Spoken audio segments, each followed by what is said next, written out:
Bonjour bien-aimés dans le Seigneur Jésus-Christ. Bienvenue dans votre émission à la lumière des psaumes. Nous espérons que vous avez bien passé les fêtes et que la gloire de notre Dieu est avec vous.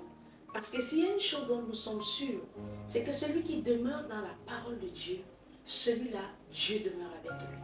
Aujourd'hui, dans le cadre de votre émission à la lumière des psaumes, nous allons vous présenter le psaume 23 ou encore la lumière du psaume 23.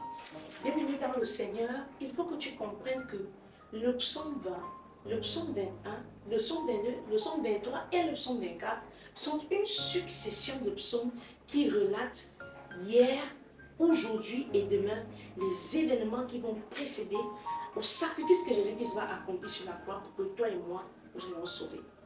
Mais bien de fois, lorsque nous entrons dans la lecture des psaumes, nous détachons les psaumes les uns des autres et ils perdent la puissance de leur révélation. Vous voyez, lorsqu'on dit à la lumière des psaumes, la Bible déclare que Jésus-Christ est la lumière du monde. C'est cette lumière-là qui éclaire notre sentier. Si donc la lumière d'un psaume lui est arrachée parce qu'on a décontextualisé le psaume, bien aimé, nous n'allons pas avoir le témoignage escompté parce que sans la lumière qu'est la parole, nous ne pouvons pas nous diriger sur ce chemin de la vie de manière paisible. Donc, à quoi sert-il donc de citer le psaume 23 car nous savons que tout le monde sait ce qu'est le psaume 23, au moins même dans les chansons mondaines, nous entendons ces parties du psaume revenir. Mais comment est-ce que tu peux parler d'un psaume si tu ne connais pas le personnage dont te parle du psaume? Si tu ne peux pas te représenter la personne qui est citée dans les psaumes, bien aimé, tu croiras que c'est une simple prière du roi David et tu iras loin de sa lumière.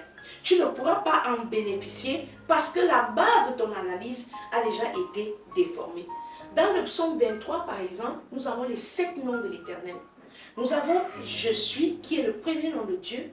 Nous avons Jéhovah Rapha qui est le bon et grand berger. Nous avons Jéhovah Jireh, le Dieu qui pourvoit. Bien aimé, nous avons Jéhovah Shalom, le Dieu qui nous donne la paix. Nous avons Jéhovah Rapha, celui qui nous guérit. Nous avons Jéhovah Tsikenu, celui qui nous justifie.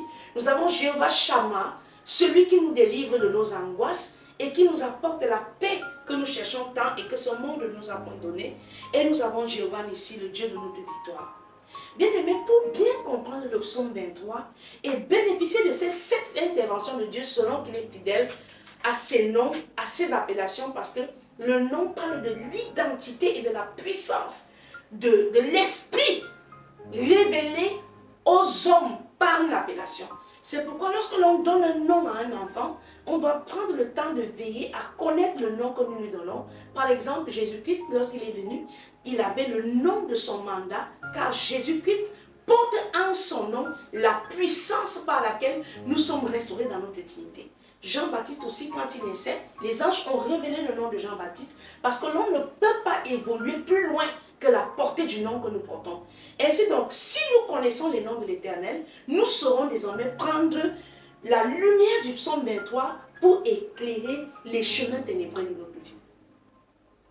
Car Jésus-Christ est placé devant la scène tout au long de ce psaume, et tout comme dans le livre de Luc, nous pouvons voir le cheminement des étapes qui vont précéder et succéder au merveilleux sacrifice que Jésus-Christ a accompli sur la croix.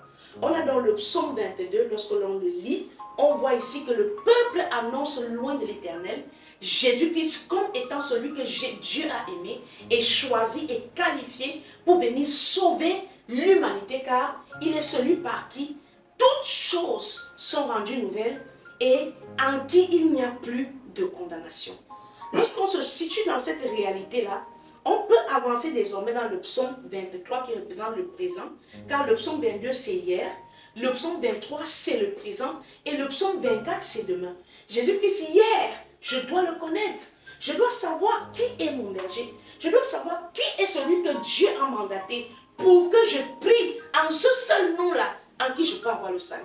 Et dans le présent, lorsque les difficultés vont surgir dans le quotidien, je saurai compter sur l'Éternel comme dans le psaume 23, car dans le psaume 23, il n'est plus seulement loin de l'Éternel, mais il devient le bon berger, celui qui donne sa vie en sacrifice pour ce qu'il aime.